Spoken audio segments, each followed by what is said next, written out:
بسم اللہ الرحمن الرحیم۔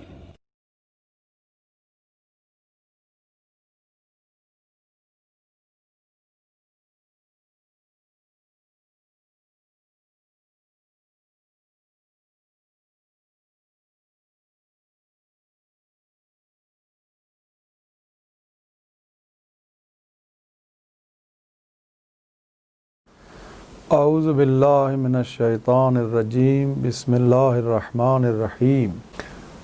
عزیزان محترم، مجھے شرف ہے کہ ہم ایسے شخص کے لیے چند کلمات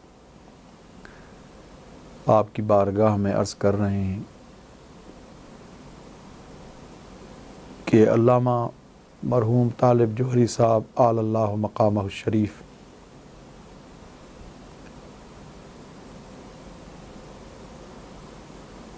جس کے فوت ہونے کی تسلیت اور تعزیت پیش کرتے ہیں سرکار امام زمانہ عجل اللہ تعالی فرجہ الشریف کی بارگاہ میں،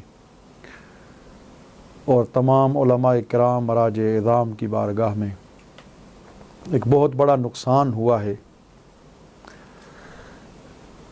بہت سے لوگ اس عظیم ہستی کو صرف خطابت کے میدان کے حوالے سے جانتے ہیں، لیکن جو ہماری قربت علامہ صاحب سے رہی، جو محبت ہمیں وہ دیتے تھے، نہ صرف خطابت کے حوالے سے بلکہ علمی میدان میں بھی وہ علم دوست اور علم کی باتیں سننا اور علم کی باتیں کرنا اور علمی باتوں کے حل اور فصل کو اہمیت دیتے تھے۔ ایک کامیاب عالم اور ایک کامیاب مراجع اعظام اور علماء کی جب ہم زندگی پڑھتے ہیں تو اس میں دو مین چیزیں نظر آتی ہیں جن چیزوں کی وجہ سے وہ رضا الہی کو بے معنی اتم اور اکمل حاصل کرتے ہیں۔ ایک علمی میدان میں تمام زیادہ کوشش اور کاوش کر کے علوم آل محمد علیہ الصلاۃ والسلام کو مومنین کے حوالے کرنا، معارف الہی کو بزبان ائمہ طاہرین علیہ الصلاۃ والسلام پیش کرنا۔ علمی میدان میں علماء کرام وہی کامیاب ہیں جو حقیقی اور ریئل آل محمد کے علوم کو اعطام آل محمد تک پہنچاتے ہیں۔ علمی میدان میں علامہ ذیشان حیدر جوادی رحمت اللہ علیہ،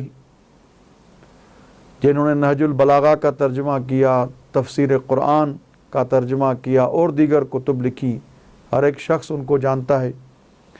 ان کا بیان ہے کہ نجف اشرف میں علامہ طالب جوہری رحمت اللہ علیہ کے ہاتھ میں اکثر ہم تفسیر کی کتاب دیکھتے تھے۔ وہ اتنا تفسیر کی کہ علم میں مہارت رکھتے تھے، تبحر رکھتے تھے، اور دیگر علماء کرام کے نظریات جو علامہ صاحب کے متعلق ہیں، دامن وقت میں اتنی گنجائش نہیں ہے۔ تو علمی میدان میں نہ صرف خود علم حاصل کر کے لوگوں تک پہنچانا بلکہ اصل ریئل مطالب کو خطابت کے انداز میں آسان کر کے لوگوں تک پہنچانا ایک، اور دوسری چیز جو بہت سے لوگوں کو پتہ نہیں ہے، جب کراچی میں ہم ماہ مبارک رمضان یا محرم کے سلسلے میں کبھی جاتے تھے تو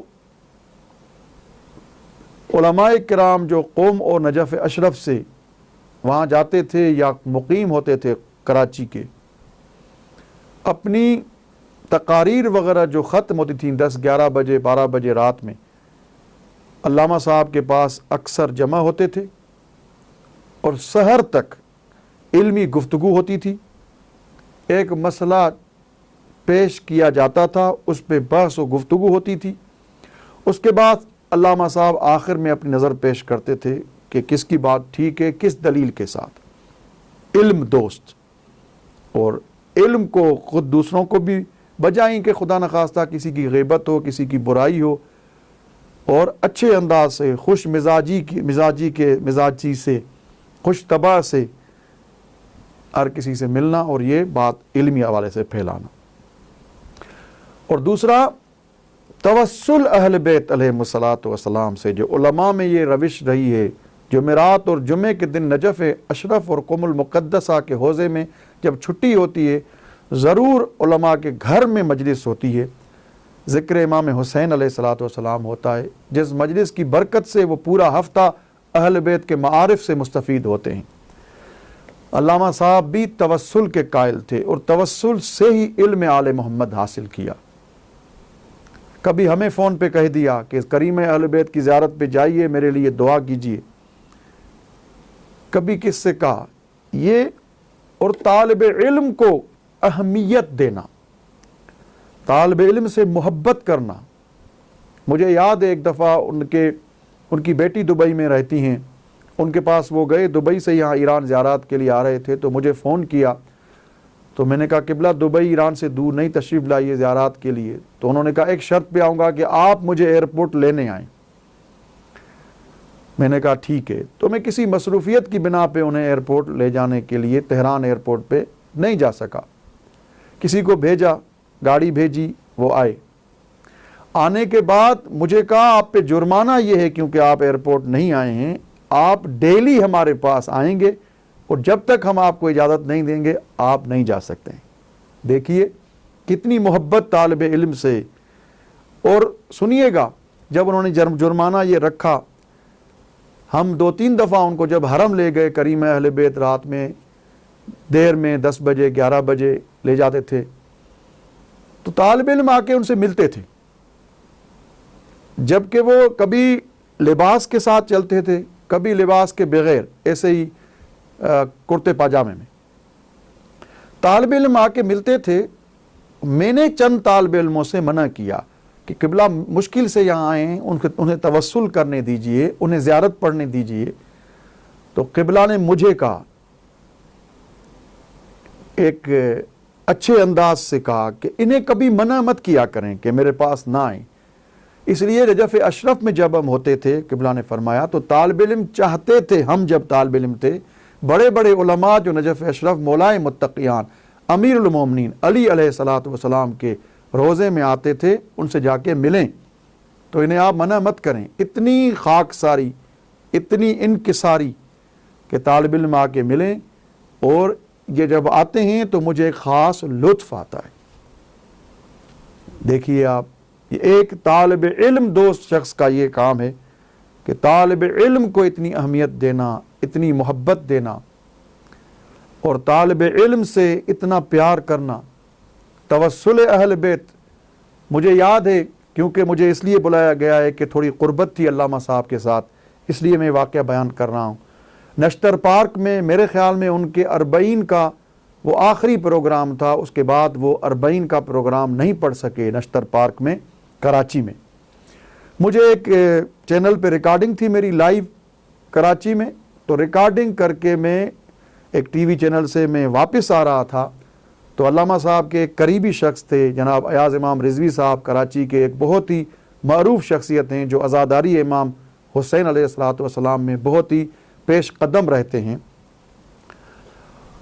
انہوں نے پروٹوکول دے کے اور مجھے ممبر تک وہ لے گئے، اور اسٹیج پہ جب میں بیٹھا تو مجلس طبیعت کے حوالے سے وہ جس انداز سے پڑھتے تھے نہیں پڑھ سکے، لیکن مصائب میں بہت گریا ہوا اور فضائل بھی پڑھا۔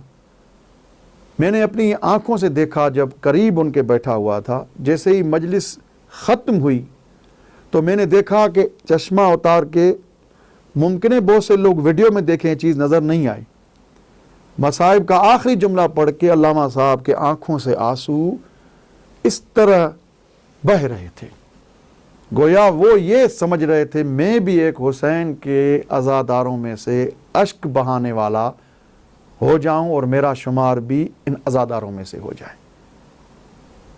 یہ بڑی بات ہے کہ امام حسین علیہ الصلاۃ والسلام کی مجلس کو اس انداز سے، اور اہل سنت ہو شیعہ ہو، قرآن کی آیات سے اس طرح استدلال پیش کرنا، ہر مقام پہ پیش کرنا، اور یہ میں ابھی تک نہیں بھولوں گا۔ میں اسلام آباد جا رہا تھا پہلی دفعہ مجلس پڑھنے، اسی دن میری فلائٹ تھی کراچی سے، تو میں نے علامہ صاحب کو فون کیا، میں پہلی دفعہ جا رہا ہوں، تو انہوں نے کہا کہ وہاں ٹھکی ہوئی مجلس پڑھیے گا۔ میں نے کہا قبلہ مجھے سمجھ میں نہیں آئی بات۔ کہا جس مجلس پہ آپ کا عبور ہو وہ مجلس پڑھیے گا۔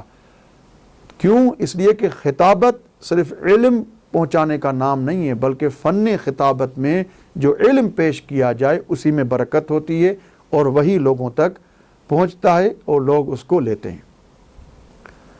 واقعاً ایک بڑا نقصان ہوا ہے۔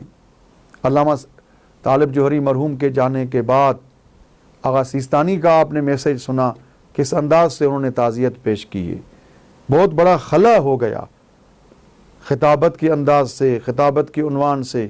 مجھے یاد ہے کہ ایک تقریر نہیں، دو تقریر نہیں، تقریر پڑھنے کے علاوہ بھی وہ ہر روز تیاری کرتے تھے، تیاری کر کے پھر آتے تھے۔ اور ایک آخری واقعہ ان کی روحانیت کا میں آپ کو سناؤں۔ جب ہم جو علماء ان کے ساتھ بیٹھتے تھے، کبھی کبھی ہم بھی جاتے تھے، رمضان المبارک میں نماز شب کا جب وقت ہوتا تھا، تقریباً اذان سے 1 گھنٹہ پہلے، تو وہ اٹھ کے چلے جاتے تھے، جائیے آپ بھی ابھی سحری وغیرہ کر کے۔ جو میرا اندازہ ہے وہ زبان پہ نہیں لاتے تھے، لیکن نماز شب بھی پڑھتے تھے، نماز فجر پڑھ کے اس کے بعد طلوع آفتاب کے بعد وہ آرام کرتے۔ بہرحال کیونکہ دامن وقت میں گنجائش نہیں ہے، ہماری آخر میں دعا ہے کہ پروردگار ان کے درجات کو بلند کرے، اور یقیناً وہ جس کے ذاکر تھے سید الشہداء امام حسین علیہ الصلاۃ والسلام، ان کے ساتھ محشور ہیں۔ جناب ابو الفضل عباس کے وہ مصائب پڑھتے تھے، یقیناً مولا غازی ابو الفضل عباس ان کے شفیع ہیں، جناب زہرا سلام اللہ علیہ ان کے لیے شفیعہ ہیں، اور ہماری دعا ہے کہ ہم سب علماء کو پروردگار ان کے نقش قدم پہ چلنے کی توفیق عطا فرمائے۔ والسلام علیکم ورحمۃ اللہ وبرکاتہ۔